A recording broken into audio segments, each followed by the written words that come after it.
naming presidente ng JP Toda. Ngayon po natikman niya yung aking lugaw. Sir, ano po masasabi niyo sa lugaw ko? Ito po ang lugawan ni Edna. Napakasarap na po. Sarap-sarap niya. Ano pa po? Yung mga laman. Dati po walang lasa ito ngayon. Napakasarap.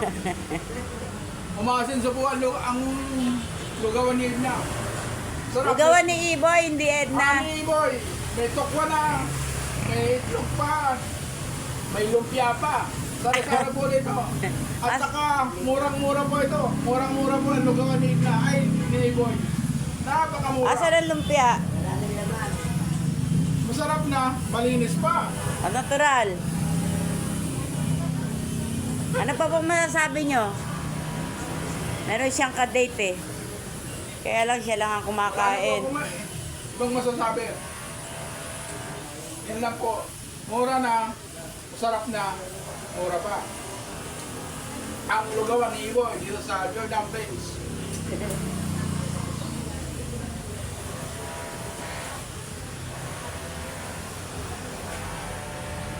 Sarap bumigop po.